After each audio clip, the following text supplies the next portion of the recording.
Assalamualaikum warahmatullahi wabarakatuh. Kami dari kelompok 9 yang beranggotakan Fatma Dinur Baiti dan Muhammad Zulhilmi Ghazali Salam. Kami akan menjelaskan mengenai perbandingan, fungsi, dan persamaan garis. Materi yang akan dibahas yaitu perbandingan, yang kedua perbandingan dalam Al-Quran, yang ketiga fungsi, yang keempat fungsi dalam Al-Quran, yang kelima persamaan garis, dan yang keenam persamaan garis dalam Al-Quran.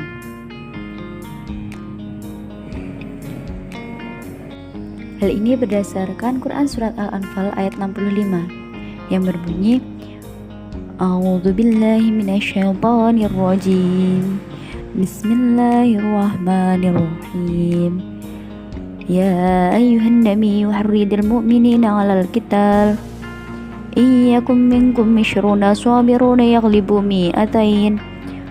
Wa iyyakum minkum mi'atun yaghlibu alfan minal ladzina kafaru bi annahum qaumul la yafqahun. Yang artinya, wahai Nabi Muhammad, kobarkanlah semangat para mukmin untuk berperang. Jika ada 20 orang yang sabar di antara kamu, niscaya mereka dapat mengalahkan 200 orang musuh. Dan jika ada 100 orang yang sabar di antara kamu, niscaya mereka dapat mengalahkan 1000 orang kafir. Karena orang-orang kafir itu adalah kaum yang tidak mengerti. Kemudian materi tersebut juga dijelaskan dalam Quran Surat Al-Anfal ayat 66 yang berbunyi A'udzu billahi minasyaitonir rajim. Bismillahirrahmanirrahim. Al-ana khafafallahu ankum wa 'alima anna fikum dha'fa fa iyyakum minkum mi'atun sabiratun yaghlibu mi'atain fa iyyakum minkum alfun yaghlibu alfaini biiznillah wallahu ma'as sabirin. Yang artinya, sekarang Allah telah meringankanmu karena Dia mengetahui bahwa ada kelemahan padamu. Maka jika di antara kamu ada 100 orang yang sabar, niscaya mereka dapat mengalahkan 200 orang kafir. Dan jika di antara kamu ada 1000 orang yang sabar, niscaya mereka dapat mengalahkan 2000 orang dengan seizin Allah. Allah beserta orang-orang yang sabar.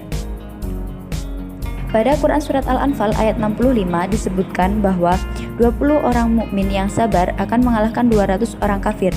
Dan 100 orang mukmin yang sabar akan mengalahkan 1000 orang kafir. Kemudian pada Quran Surat Al-Anfal ayat 66 disebutkan bahwa 100 orang mukmin yang sabar akan mengalahkan 200 orang kafir. Dan 1000 orang mukmin yang sabar akan mengalahkan 2000 orang kafir.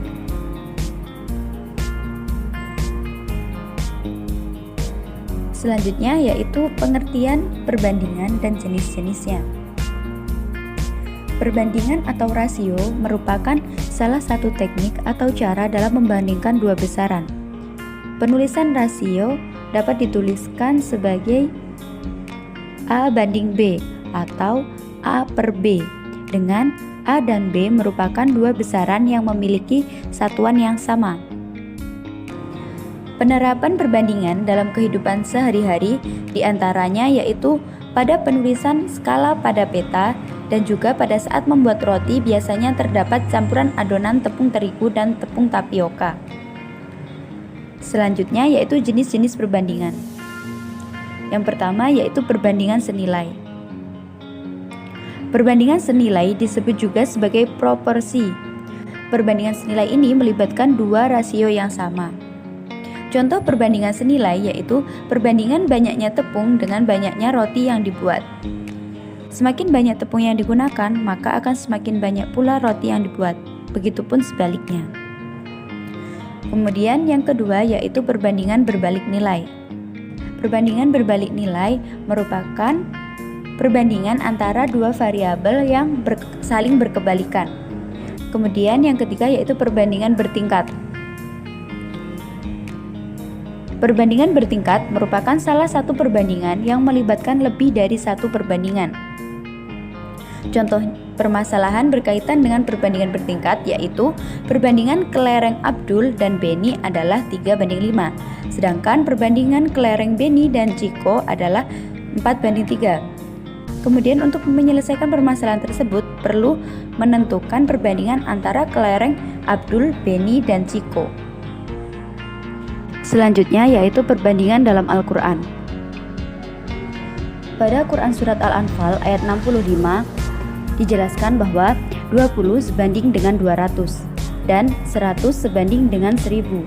Perbandingan banyaknya orang mukmin yang sabar dan banyaknya orang kafir adalah 20/100 sama dengan 1/10 atau 1:10, dan 100/1000 sama dengan 1/10 atau 1:10.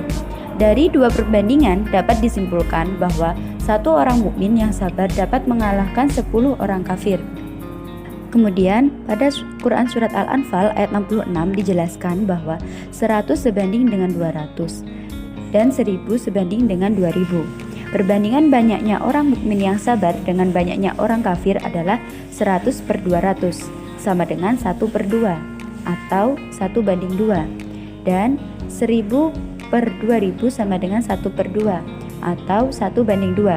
Dari dua perbandingan dapat disimpulkan bahwa satu orang mukmin yang sabar dapat mengalahkan 2 orang kafir. Perbandingan senilai berdasarkan Quran Surat Al-Anfal ayat 65. Perhatikan gambar berikut ini. Dari tiap baris pada tabel tersebut menunjukkan korespondensi satu-satu antara banyaknya orang mukmin yang sabar dengan banyaknya orang kafir yang dikalahkan. Pada baris 1 dan 2, perbandingan banyaknya orang mukmin 1/2 atau 1:2. Dan perbandingan banyaknya orang kafir 10/20 sama dengan 1/2 atau 1:2. Perbandingannya sama atau senilai, yaitu 1:2. Hal tersebut juga ditunjukkan pada baris yang lainnya, semisal pada baris kedua dan keempat. Itu pada banyaknya orang sabar yaitu 2/10, jadi perbandingannya 1/5. Kemudian banyaknya orang kafir yaitu 20/100, perbandingannya sama yaitu 1:5. Selanjutnya yaitu perbandingan berbalik nilai. Perhatikan gambar berikut. Tiap baris menunjukkan korespondensi satu-satu antara banyaknya pekerja dengan banyaknya waktu yang diperlukan untuk menyelesaikan pekerjaan. Pada baris 1 dan 2, perbandingan banyak pekerja adalah 1/2 atau 1:2, dan perbandingan waktu adalah 20/10 atau 2:1. Perhatikan bahwa 1/2 adalah kebalikan dari 2/1, sehingga termasuk perbandingan berbalik nilai. Hal ini juga sama dengan baris yang lain, semisal pada baris kedua dan ketiga, yaitu perbandingannya 2:4 atau 1/2. Itu berbanding terbalik dengan 10:5, yaitu 2:1. Suatu relasi dari himpunan A ke himpunan B disebut fungsi atau pemetaan jika dan hanya jika setiap anggota himpunan A berpasangan dengan tepat satu anggota di himpunan B. Fungsi f yang memetakan himpunan A ke himpunan B ditulis dengan notasi sebagai berikut. A memetakan B. Dengan A disebut sebagai domain atau daerah asal, kemudian B adalah kodomain atau daerah kawan. Kemudian untuk daerah, hasilnya itu disebut dengan ring. Perhatikan gambar berikut ini. Contoh yang pertama, ini bukan merupakan fungsi karena terdapat anggota di A yang tidak dihubungkan dengan anggota B, yaitu anggota A yang berangka 4 ini tidak memiliki anggota di B. Kemudian untuk contoh yang kedua, bukan fungsi karena terdapat anggota di A yang dihubungkan lebih dari satu dengan anggota di B, yaitu angka 2. Karena syaratnya suatu himpunan adalah tepat satu anggota. Kemudian untuk contoh yang ketiga, ini merupakan fungsi karena setiap anggota di A tepat dihubungkan dengan satu anggota di B.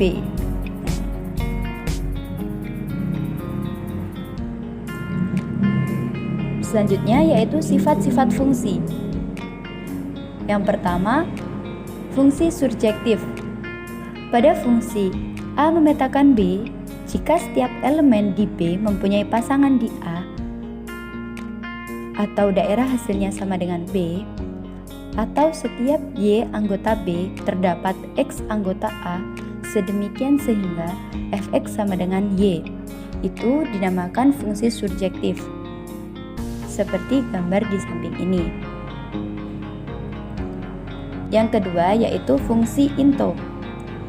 Pada fungsi A memetakan B, jika terdapat elemen di B yang tidak mempunyai pasangan di A. Perhatikan gambar berikut ini. Nah, di sini jika ada elemen B yang tidak mempunyai pasangan di A, maka disebut dengan fungsi into. Selanjutnya yaitu yang ketiga, fungsi injektif. Pada fungsi A memetakan B, jika setiap elemen di B mempunyai pasangan tepat satu elemen di A. Seperti gambar di samping ini termasuk fungsi injektif. Kemudian yang terakhir yaitu fungsi bijektif. Jika fungsi A memetakan B merupakan fungsi surjektif sekaligus fungsi injektif. Seperti gambar di samping ini, suatu fungsi dikatakan bijektif apabila fungsi tersebut itu surjektif dan injektif. Selanjutnya yaitu fungsi dalam Al-Quran, Quran Surat Al-Anfal ayat 65, yaitu jika X menyatakan banyaknya orang mukmin yang sabar dan Y menyatakan banyaknya orang kafir, akan diperoleh rumus perbandingan X per Y sama dengan 1/10. Kemudian jika ingin menentukan nilai X yang dapat mengalahkan 2000 orang kafir, maka diperoleh rumus X sama dengan 1/10 kali Y. Kemudian jika nilai X tergantung pada nilai Y, dalam matematika dapat dikatakan bahwa X adalah fungsi dalam Y atau X, yaitu fungsi Y, yang dalam hal ini fungsi Y sama dengan 1/10 kali Y. Kemudian untuk menentukan banyaknya orang mukmin yang diperlukan untuk mengalahkan 2000 orang kafir dapat dihitung dengan rumus fungsi tersebut, yaitu X sama dengan fungsi 2000 sama dengan 1/10 kali 2000 sama dengan 200. Jadi diperlukan 200 orang mukmin untuk mengalahkan 2000 orang kafir. Selanjutnya yaitu jika X menyatakan banyaknya orang mukmin yang sabar dan Y menyatakan banyaknya orang kafir, akan diperoleh rumus perbandingan X per Y sama dengan 1/10. Jika ingin menentukan nilai Y yang dapat dikalahkan oleh 500 orang mukmin, maka diperoleh Y sama dengan 10 kali X.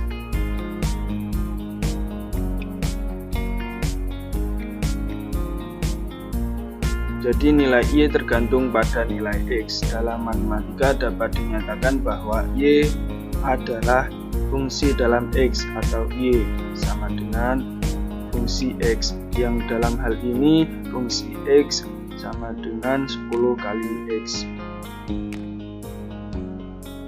Untuk menentukan banyaknya orang kafir yang dapat dikalahkan oleh 500 orang mukmin yang sabar dapat dihitung dengan rumus fungsi tersebut, yaitu Y sama dengan fungsi 500 sama dengan 10 kali 500 sama dengan 5000. Jadi banyaknya orang kafir yang dapat dikalahkan oleh 500 orang mukmin yang sabar adalah 5000 orang. Selanjutnya persamaan garis. Gradien atau kemiringan garis merupakan besarnya perbedaan tinggi Y dibanding besarnya perbedaan datar X. Gradien suatu garis juga bisa bernilai positif atau negatif. Kemudian persamaan garis lurus merupakan persamaan linier dua variabel dengan dua variabel yang tidak diketahui. Adapun sifat persamaan garis lurus yaitu yang pertama persamaan garis lurus yang saling sejajar, kemudian persamaan garis lurus yang saling tegak lurus, kemudian persamaan garis lurus yang saling berhimpit, kemudian persamaan garis lurus yang saling berpotongan. Selanjutnya persamaan garis mempunyai dua bentuk, yaitu yang pertama bentuk implisit, yaitu 2. Contohnya 2x min y plus 1 sama dengan 0. Kemudian bentuk eksplisit, contohnya yaitu y sama dengan m x plus c. Kemudian cara mencari persamaan garis lurus ada dua, yaitu yang pertama menentukan persamaan garis lurus jika diketahui gradien m dan salah satu titik pada garis.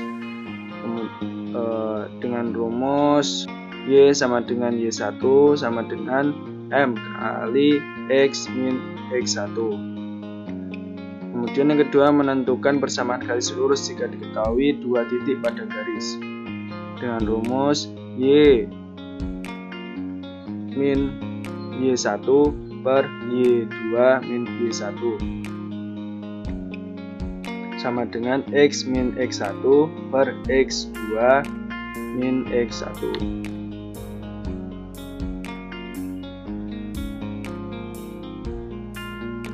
Kemudian persamaan garis lurus dalam Al-Quran.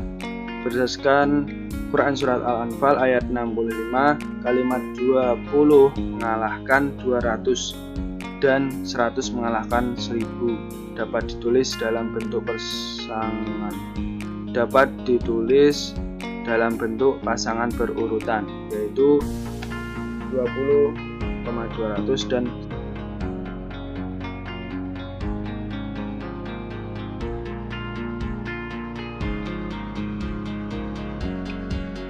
100,1000, 20,100 dan 100,20 dapat dianggap sebagai dua koordinat atau dua titik pada bidang kartesius.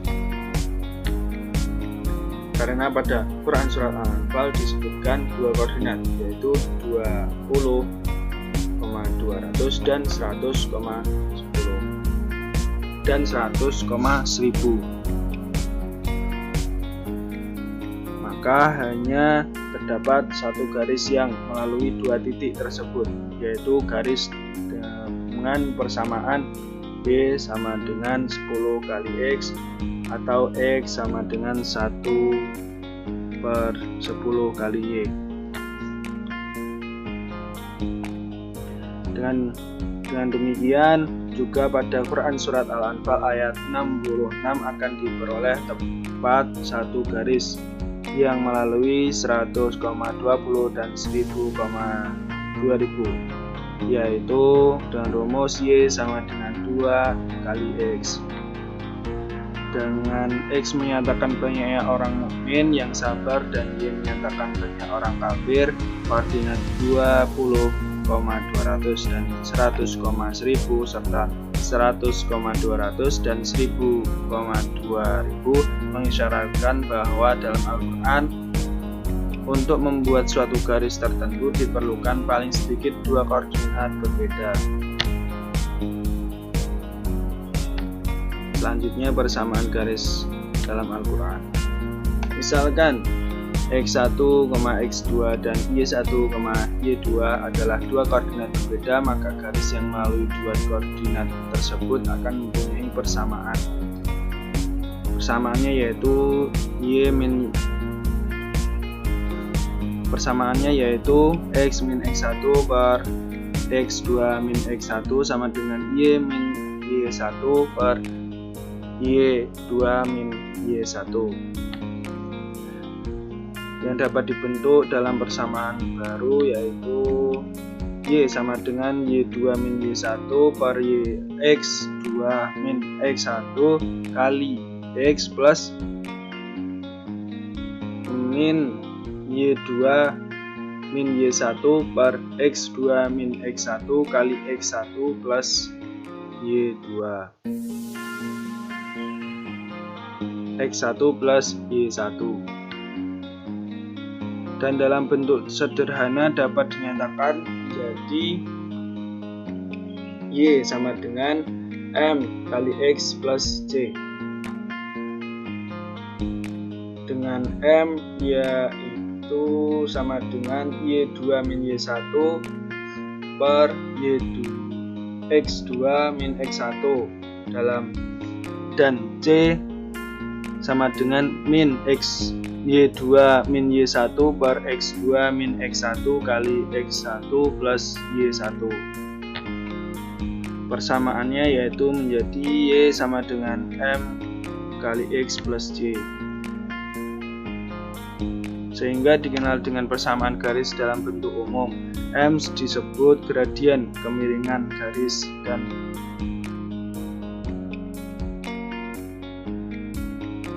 C disebut konstanta.